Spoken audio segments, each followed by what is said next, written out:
बिस्मिल्लाहिर्रहमानिर्रहीम। मैं doctor Abdurrahman पन। दोस्तों, कैसे हैं आप? मैं आज आपसे बात करूंगा gall bladder stone. Gall bladder क्या है? सबसे पहला मसला, गाल ब्लैडर जिगर के साथ जुड़ा हुआ एक आर्गन है। ये राइट साइड पे होता है, लेफ्ट पे दिल है और राइट पे जिगर के साथ ये बिल्कुल जुड़ा होता है। अब गाल ब्लैडर का फंक्शन क्या है, पित्ते का क्या फंक्शन है? सबसे ज़रूरी और समझने वाली बात ये है, जब आपकी समझ में ये बात आ जाएगी कि गाल ब्लैडर का फंक्शन क्या है, तो फिर इससे आगे इसका इलाज और अमूमन जब गाल ब्लैडर में स्टोन हो जाती हैं, पत्थरियां बन जाती हैं, तो हमारे मुआशरे में लोग आसान सा हल समझते हैं कि इसका ऑपरेशन करवा दिया जाए। ऑपरेशन क्या है कि गाल ब्लैडर को निकाल दिया जाता है। गाल ब्लैडर को निकालना ही इसका इलाज है। हजरात, ये बड़ी तवज्जो तलब बात है कि अगर किडनी में स्टोन बन जाए तो क्या किडनी निकाल दी जाएगी? मेरा ये सवाल है कि अगर गुर्दे में पथरी बन जाए तो गुर्दा निकाल दिया जाएगा, या वही पथरी स्टोन गुर्दे से निकलकर मसाने में चली जाए तो क्या मसाने को निकाल दिया जाएगा? अब गुर्दे को निकालने से तो इंसानी बॉडी सारी डिस्टर्ब हो जाएगी, और अगर मसाने को निकाला जाए तो फिर पेशाब का निज़ाम सारे का सारा ख़राब हो जाएगा। तो गाल ब्लैडर को क्यों निकाला जाता है? ये बड़ा अहम और बड़ा ही शानदार और बेहतरीन सवाल है कि गाल ब्लैडर अल्लाह ने फजूल ही बना दिया। ये अल्लाह ने इंसानी बॉडी बनाई है और इसमें इतनी ज़्यादा बारीकियां हैं, इतनी ज़्यादा बारीकियां हैं कि बड़े से बड़े डॉक्टर, बड़े से बड़े साइंसदान, बड़े से बड़े माहिर तरीन इंसान और बड़े से बड़े कंप्यूटर, हैवी से हैवी मशीनरी आज तक इसकी बारीकियों को नहीं समझ सकी। गाल ब्लैडर जो है ये बड़ा ही नाजुक सा एक आर्गन है जो जिगर के साथ जुड़ा हुआ है। जैसे गुर्दे का फंक्शन है कि गुर्दा बॉडी से जितने भी फासद मादे हैं खून में, पेशाब में और नुकसानदेह जितने भी फासद चीज़ें हैं उनको गुर्दा वाश करता है। गुर्दा एक फिल्टर प्लांट है और मसाना जो है वो पेशाब के निज़ाम को ठीक रखता है। तो इसी तरह गाल ब्लैडर मैदे के निज़ाम को, डाइजेस्टिव सिस्टम को, खाना हजम करने वाले सारे सिस्टम पे इसका कंट्रोल है। गाल ब्लैडर में बाई बनती है। बाई, अब आप समझेंगे ये क्या चीज़ है। बाई एक ऐसी रतूबत है जो जिगर गाल ब्लैडर को देता है। असल में जिगर का सारा फंक्शन है, जिगर खून बनाता है, खून के साथ साथ ऐसे मादे बनाता है जो मादे खाना हजम करते हैं, और जो मादे जिस्म और बॉडी में फासद चीज़ों का अखराज करते हैं, जो मादे डाइजेस्टिव सिस्टम में खाना हजम करने के निज़ाम में मदद देते हैं, उनको बाई कहते हैं। ये जिगर से लेता है गाल ब्लैडर। गाल ब्लैडर जिगर के साथ जुड़ा होता है और गाल ब्लैडर जिगर से ही ये बाई लेता है, और बाई ये गाल ब्लैडर देता है हर वक्त मैदे को देता है, जिससे डाइजेस्टिव सिस्टम हमारा चलता है, खाने का निज़ाम चलता है, हमारा खाना हजम होता है। अब जब इसमें स्टोन बन जाती हैं, जब पित्ते में पत्थरियां बन जाती हैं, तो उसका हमारे मुआशरे में आम तौर पे जो आसान सा हल समझा जाता है वो यही है कि इसको निकाल दिया जाए। अब जब इसको निकाल दिया जाएगा तो अक्सर लोगों को गैस, तेज़ाबियत, कब्ज़, मुंह से पानी आना, उल्टी और इसके साथ मतली और मुख्तलिफ दीगर कई तरह की इलामात शुरू हो जाती हैं। अगर उनकी मेडिसिन ना खाई जाए तो ऐसे समझ लें कि निज़ाम हज़ाम, डाइजेस्टिव सिस्टम डिस्टर्ब हो जाता है, डाइजेस्टिव सिस्टम ख़राब हो जाता है।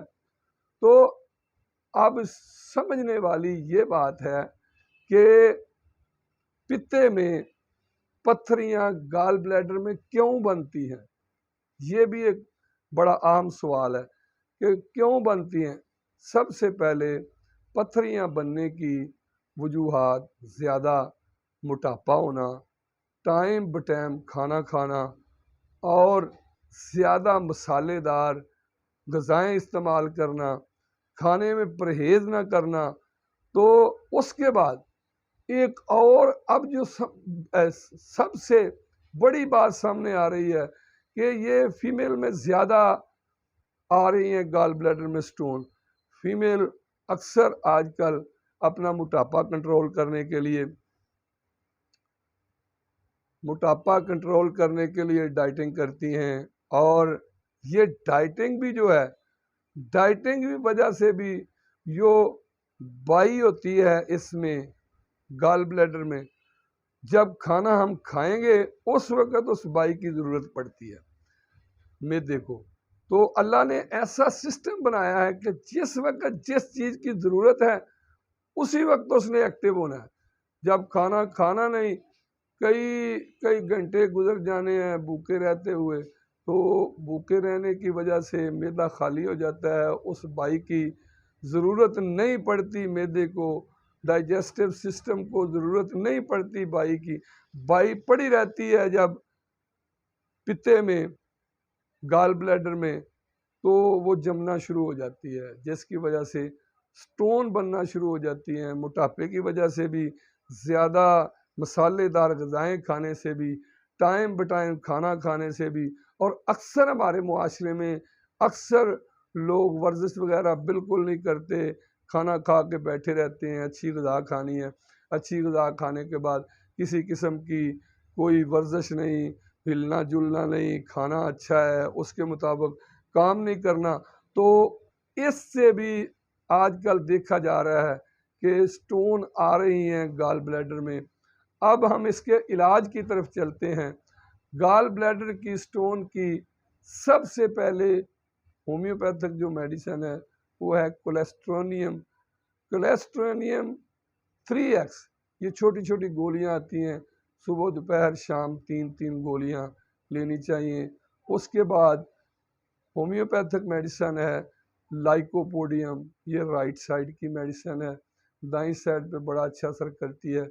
ये भी गाल ब्लैडर में लाइकोपोडियम 200 लेनी चाहिए सुबह दोपहर शाम 5-5 ड्राफ्ट।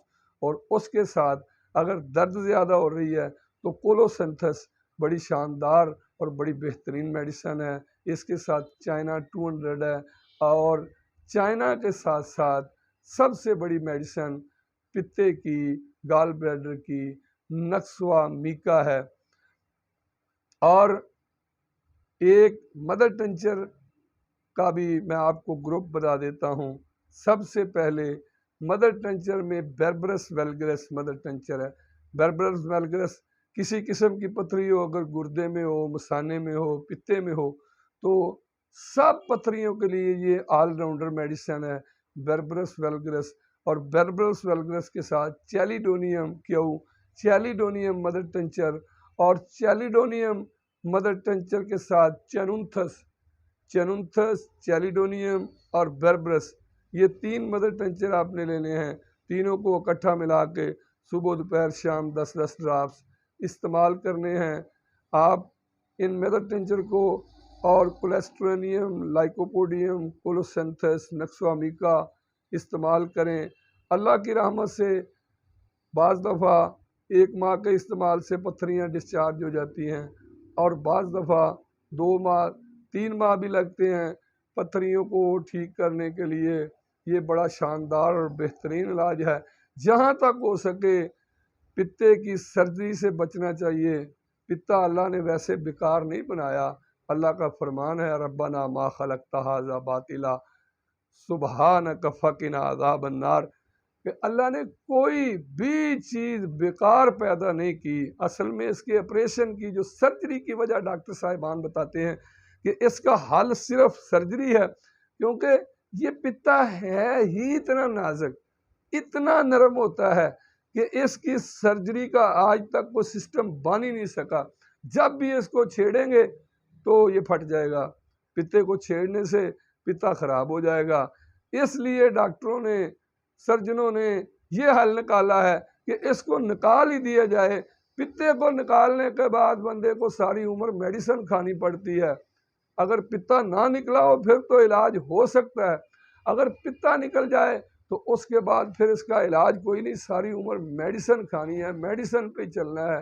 हत्तुल इम्कान ये कोशिश करनी चाहिए कि गॉल ब्लैडर की सर्जरी से जितना हो सके बचें। मुझे उम्मीद है कि मेरा ये प्रोग्राम आपको पसंद आएगा। अच्छा जी, अल्लाह हाफिज़।